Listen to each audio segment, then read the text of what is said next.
All right, good morning, everyone, and thank you for attending this session. I'm going to go ahead and get started. Okay, so this presentation was prepared to provide information to our subrecipients and your staff, any employees or volunteers concerning civil rights responsibilities. As you know, when you accept the federal funds, you have your special conditions that include some federal civil rights laws that are included in the award agreements. We also hope this will be a useful tool for you. So I'm going to skip some of the slides and actually just really highlight them, but you'll have this later as a tool for your use. Okay, so first we're going to talk about the civil rights laws, acts, and statutes that we must follow. I'm not going to read through all of these, but there are a number of civil rights laws, acts, and statutes that DOJ enforces as part of the federal responsibilities. And they cover a lot of the protected classes, including race, color, national origin, disabilities, age, sex, religion. So the protected classes federally are race, color, national origin, religion, sex/gender, disability, and age. In addition, North Carolina has a number of anti-discrimination laws and provisions that GCC is also required to monitor and have our subrecipients comply with, also listed. First, we're going to talk about one of the major civil rights laws, which is Title VI of the Civil Rights Act. And this one covers race, color, and national origin. And it generally says that participants cannot be excluded from participation in or be denied the benefits of or be subjected to discrimination under any program or activity receiving federal financial assistance. So when you receive a GCC grant, you are receiving federal financial assistance for your organization. So the first thing we have to do is define what a program or activity is. So in your organization, for instance, who is the activity that is then having or required to comply with the federal funding requirements and the civil rights laws as a result? So a program activity is the whole organization that receives federal funding. So it's generally the entire department within a state or local government, but in a smaller nonprofit or agency, it's the entire agency. So some of the examples I have is if a division of the North Carolina Department of Public Safety receives a grant, then the entire Department of Public Safety is required to comply and enforce the federal civil rights laws, but not necessarily the entire North Carolina state government and other agencies that didn't receive that grant. If a section of a county's sheriff's department receives federal funds, then the entire sheriff's department is covered, but not necessarily the other departments inside of that county government. So I have some questions. And just request that you type yes or no in the chat as your answer in response to this question. So we'll take a couple of seconds after I read it and pause for people to type yes or no in the chat. So the Fayetteville Police Department receives a VAWA grant to provide sexual assault services. Does the Fayetteville Water and Sewer Authority have to comply with the federal civil rights requirements as a result of that DOJ grant funding received by the police department? Please type yes or no in the chat. And we'll give you a few seconds to do so.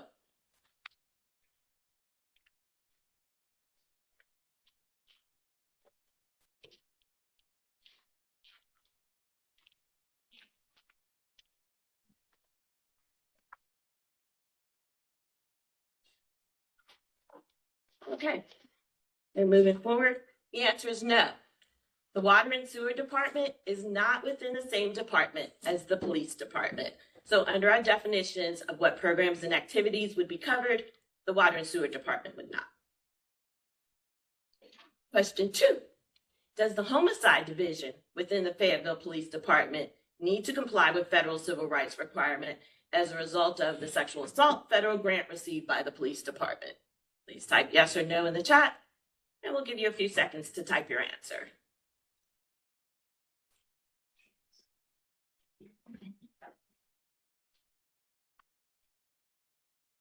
Okay, moving forward, yes, the Homicide Division is within the police department, and so it would be covered and need to enforce civil rights laws because of the federal funding received by a different division. Title VI prohibits providing different services to individuals based not on their different needs, but because of inclusion in a protected class. So of course you may have different needs, say in your programs for an elder person versus maybe a teen program that you're providing, but you're not providing different services based merely on the inclusion in a protected class. You cannot deny people the opportunity to participate, not only in receiving services, but as a member of a planning body or advisory body. And you cannot select the location of a facility with the intent or purpose or effect of excluding individuals. So making it be at a place that's totally inaccessible to them. All right, I'm going to talk quickly about Section 504 of the Rehabilitation Act of 1973, which is actually the federal legislation that covers disabilities. And I think the important pieces of this I have underlined, and it says that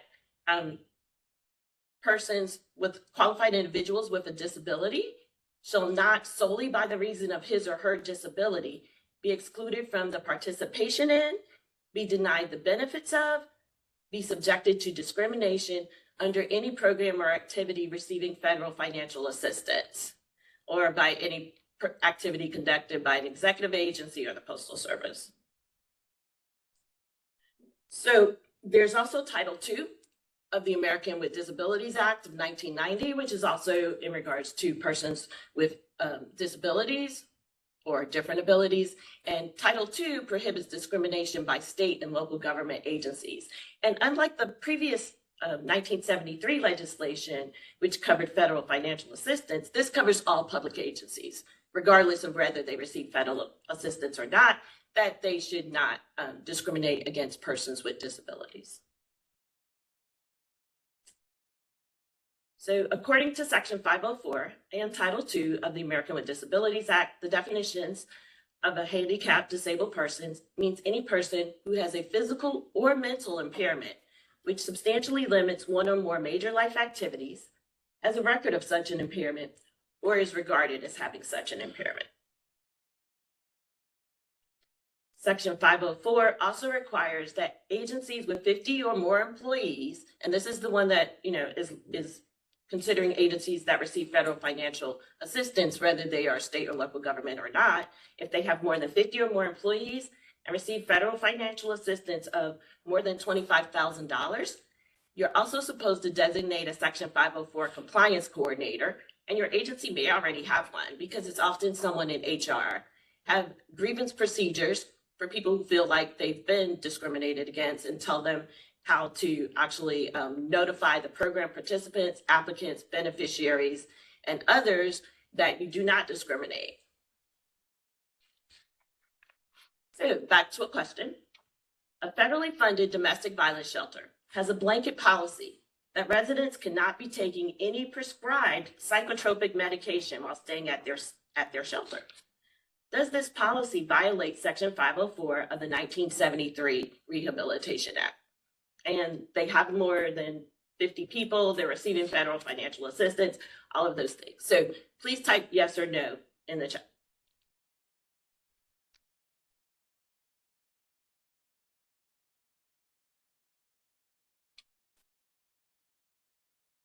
Okay, so yes, by having a blanket exclusionary policy, the shelter discriminates against persons who may have a mental disability that may have to be controlled by medication, and they are required to receive services or are qualified to receive services. All right.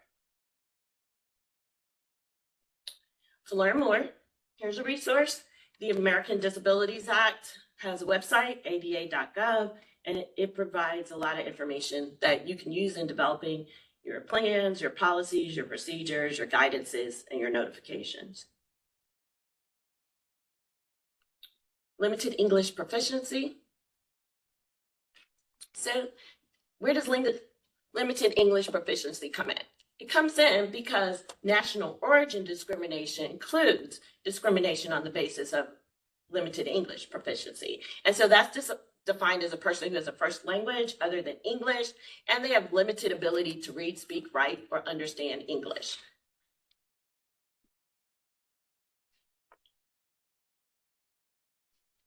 So the two tenets of really ensuring that your agency does not discriminate against persons with limited English proficiency is you have to take reasonable steps to ensure meaningful access. And we'll talk a little bit about what meaningful access means. And then you have to have policies and procedures that provide the persons who may be impacted by this requirement to access your program, services, and information. And why is that important? Because the Justice Department monitors this, and I'm showing actually a press release from October of 2022, where North Carolina's Justice Department, Administrative Office of the Courts, had been under investigation for violating civil rights laws regarding English language, limited English proficiency. And this was the press release from when they announced the resolution of that investigation. And the courts have since taken a number of actions in order to make sure that people with limited English proficiency can access court services.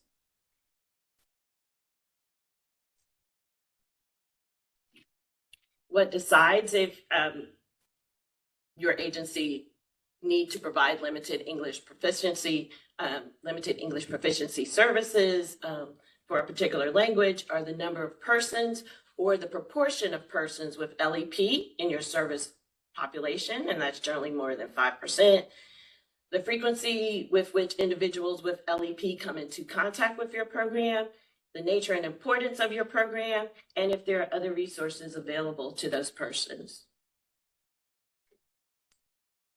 So when we look at language services that agencies provide, when you're talking about oral language services, one of the questions we often hear is like, we don't have them. And so persons come in with their child to access services or a friend.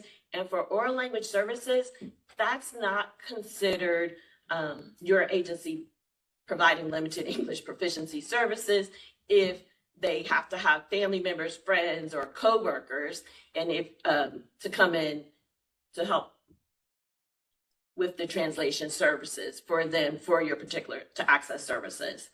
For written language services, the provider must adhere to the safe harbor provision, which is kind of what I referred to earlier. If 5% or 1,000, whichever is less, of your service population has a particular language with limited English proficiency. So if you have more than 5% of your base population is Hispanic, and many of those people do not have English proficiency, then your important documents must be translated into that language. However, if the 5% is less than 50 people, then you could provide notice of free written translation upon request, as opposed to actually having them already prepared. So question, which of these is an LEP violation? So we have A, on a mission to the community shelter, a Spanish-speaking victim of abuse with LEP is interviewed in English with interpretation provided by her 13-year-old daughter.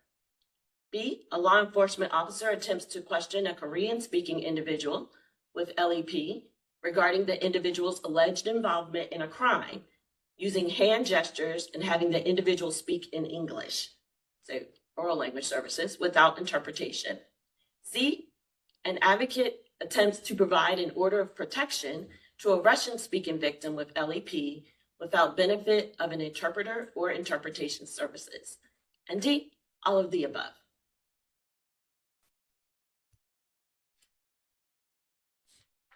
So as you may have guessed, all of these listed choices were violations because the people did not have access to appropriate translation services.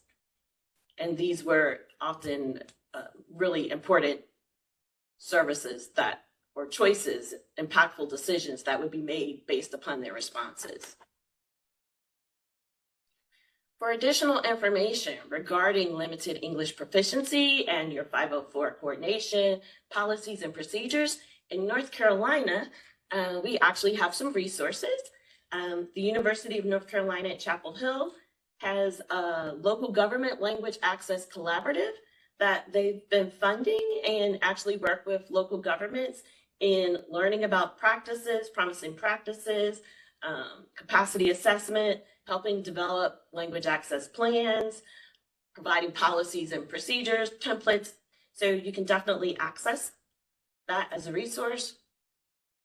In addition, the federal government has a couple of tools as well. They have a language access assessment and planning tool for federally assisted programs. It has not been updated since May 2011, but it does provide a lot of the information that you would need in order to develop those policies and procedures for your organization. And also there's a website called lep.gov, which is also a federal agency site, which has a lot of planning tools and assessments for your agency to be sure that you're properly implementing limited English proficiency policies, procedures, notifications, and have the correct services available and or translated. Okay, so faith-based organizations. So one of the most important things about faith-based organizations is that faith-based organizations are not prevented from exercising their faith, but they cannot use federal funding for inherently religious activities. So explicitly religious activities need to be separate in time or location from the federally funded activities, and they have to be voluntary. In addition, faith-based organizations can't discriminate against people trying to access services based on the fact of whether they have the same religion as you, the same religious beliefs, if they refuse to participate in your religious services. Like, they can access federally funded services whether they want to participate in your religious services or not. So, for an example, here's another question. Which of these are an example of a violation of DOG regulations? So, A subrecipient's federally funded life skills training program contains an opening prayer session that all participants are required to engage in as part of the training program. B, a subrecipient Catholic church that uses federal funds to provide counseling to domestic violence victims will only provide counseling to Catholic individuals. C, a faith-based sexual assault program's brochures contain scripture. D, a staff member asked a seemingly distressed client privately if she wants to join her for prayer services held at the church sanctuary on Wednesday night. E, all of the above.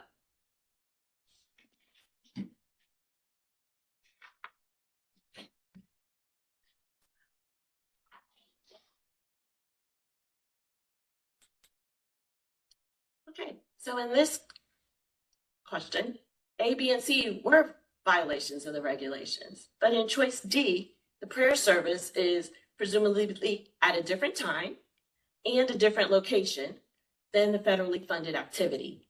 And the choice to the beneficiary is to attend is voluntary. It's, a person asking someone if they would like to attend.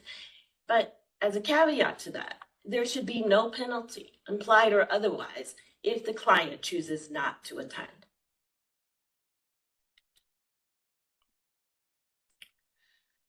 So one of the things with faith-based organizations is that DOJ has determined that on a case-by-case basis, grantee faith-based organizations can be allowed to hire based on their religion.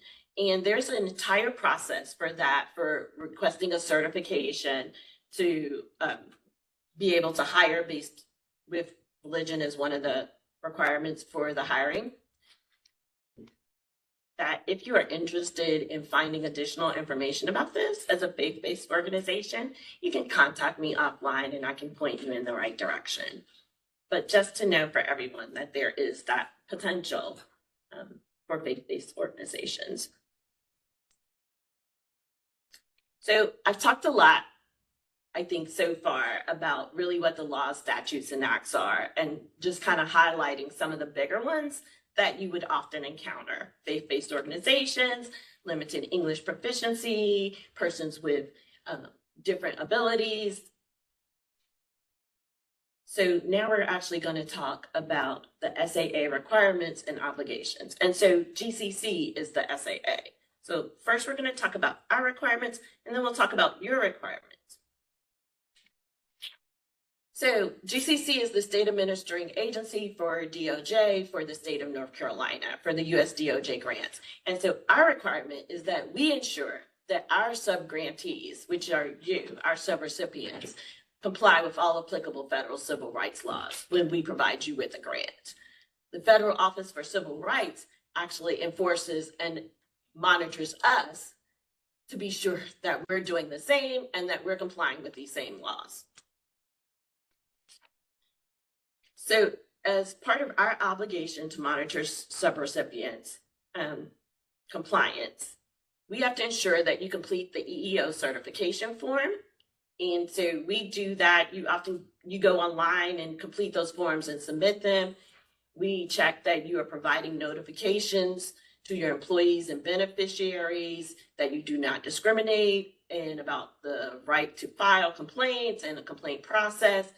And we also ensure that subrecipients submit to the Office of Civil Rights any findings of discrimination from a court within the previous 3 years from a court or administrative agency. And we check that you have a Section 504 coordinator if your agency meets the employee and funding threshold. And so you will notice that when our monitoring team comes out to do your site visits, they send to you some checklists before the site visits. And among those is a civil rights checklist where they ask you a number of civil rights questions. And those questions are directly from DOJ. And your responses are how we help to monitor that you're complying with the civil rights laws. So your subrecipient requirements.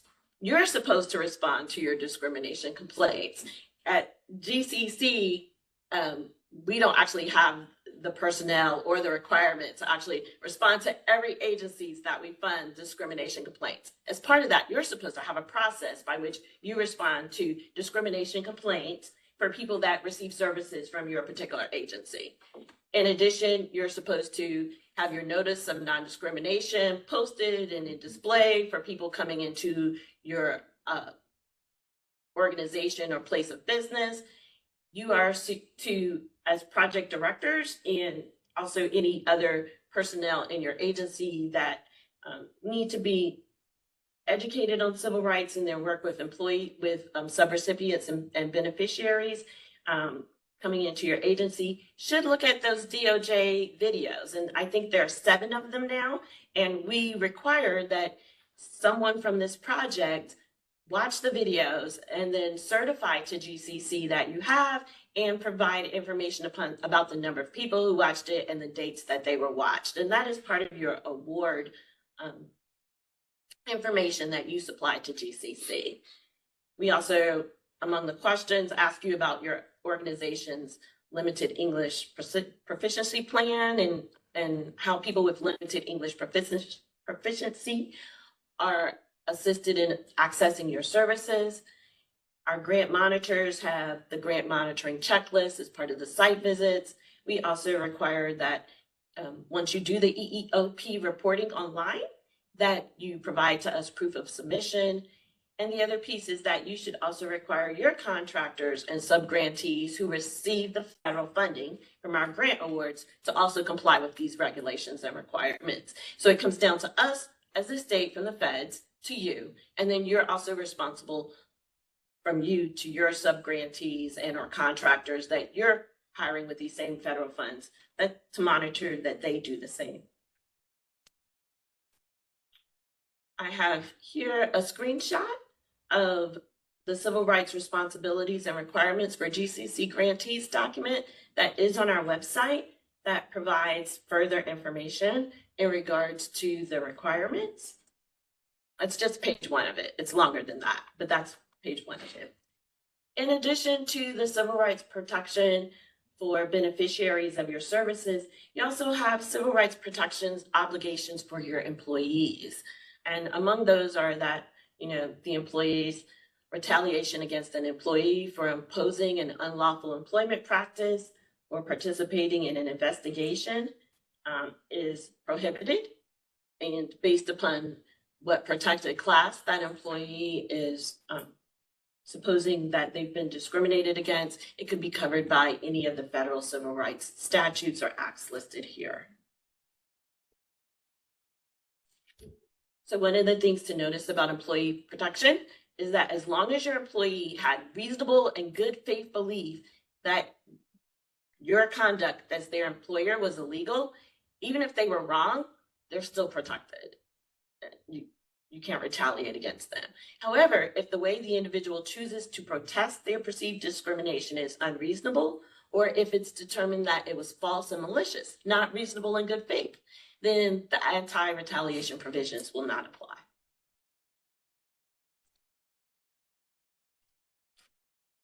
When we talk about discrimination complaints, when an employee, client, customer, program participant, your agency should have procedures in place.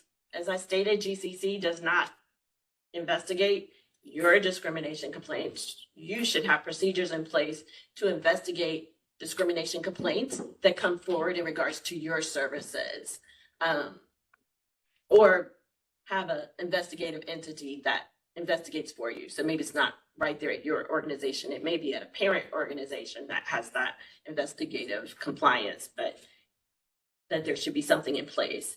Subrecipients must notify us, and that's me, the GCC discrimination coordinator, of any complaint that's being investigated by you, the subrecipient, or forward the complaint to me that you're investigating within 5 days of receiving the complaint. So if you have received a complaint and you're investigating it and moving forward with it upon the basis that it could potentially be true and falls in line with one of the protected classes, then we should also be notified. And this is again back to the notice in your organization, the display and policies and procedures that discrimination is prohibited, and your process for filing complaints. So that has to be easily accessible for people to know how to do it. Now, if a federal or state court or a federal or state administrative agency makes a finding of discrimination after a hearing, then you not only let us know, you also have to forward a copy of the finding to the Federal Office for Civil Rights in the Office of Justice Programs.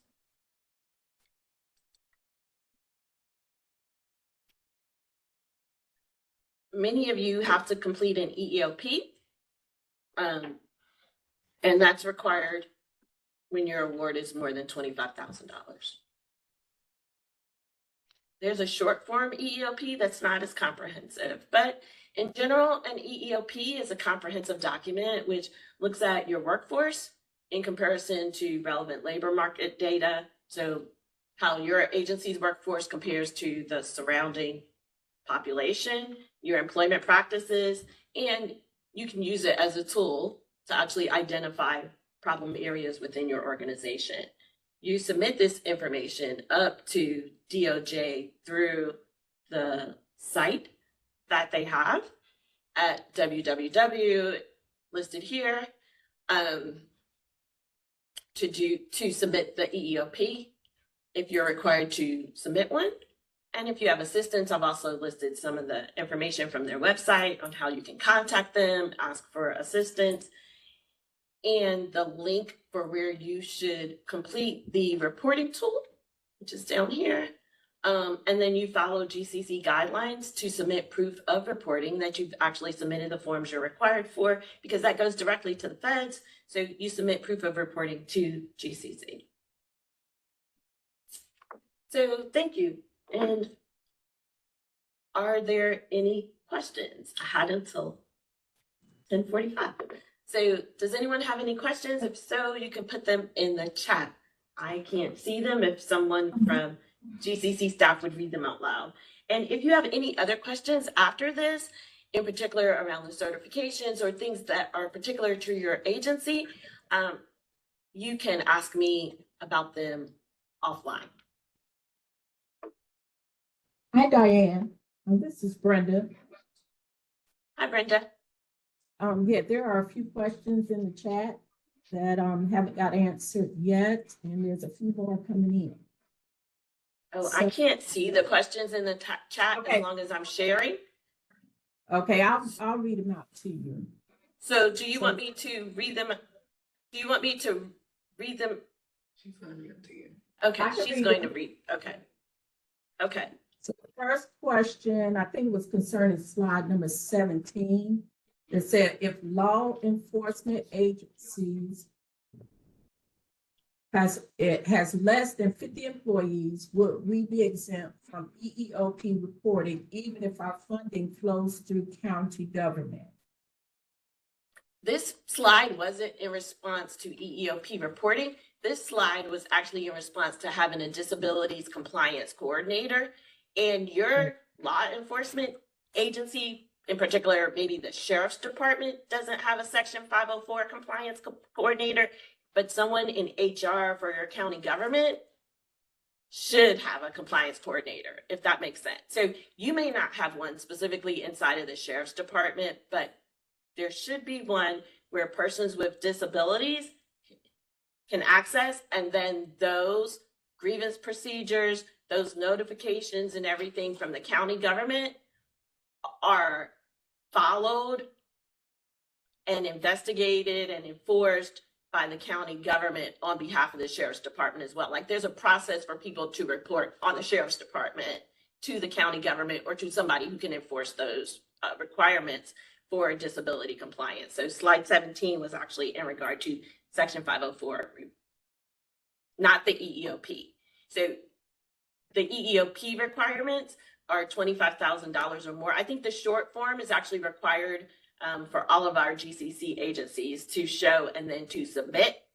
But when you go into it on the website, it then kind of routes you based upon your number of people, the dollar threshold. So you still have to go on the federal website and start the EEOP, but then it routes you depending on the information that you provide in the first couple of questions. It routes you to kind of end and say you're good, or it routes you to answer more questions. Okay. Next question, Brenda.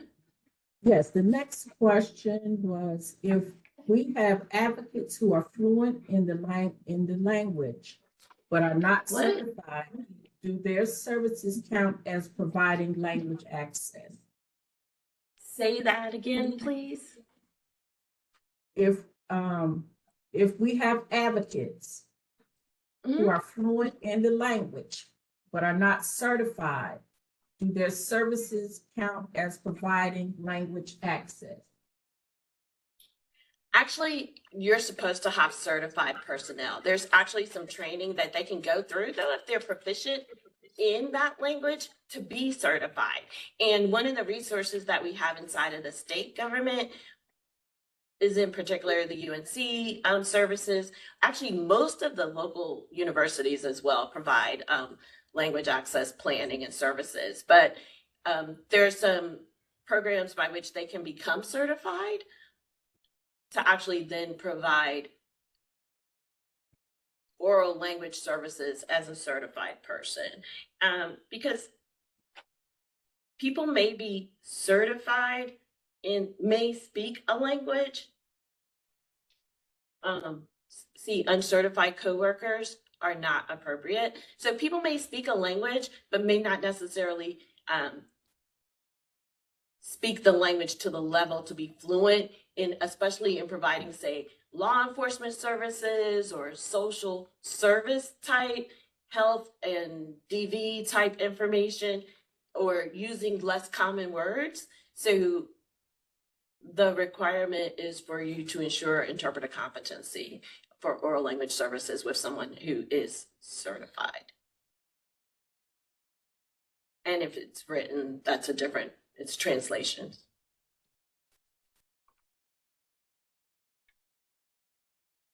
Okay, so the next question was, like, it's in reference to complaints that have to be filed, the civil rights complaints.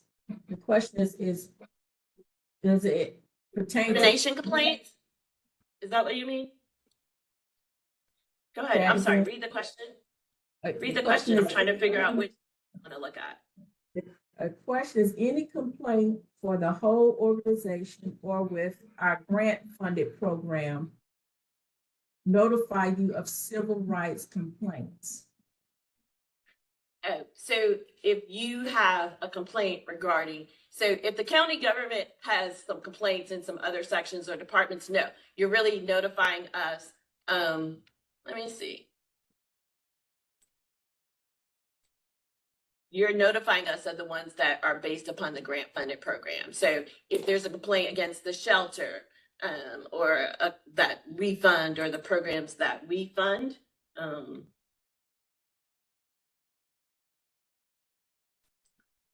for the agency. Now, if for instance, it is the division, kind of where we went with the homicide thing, if it's inside of your department, then yes. But if it's like inside of the entire county government, that answer is no. So if you're a smaller nonprofit and only one program is funded, but your agency has a discrimination complaint, then yes, because you're all in that same program or activity. So it falls back on the program or activity definitions.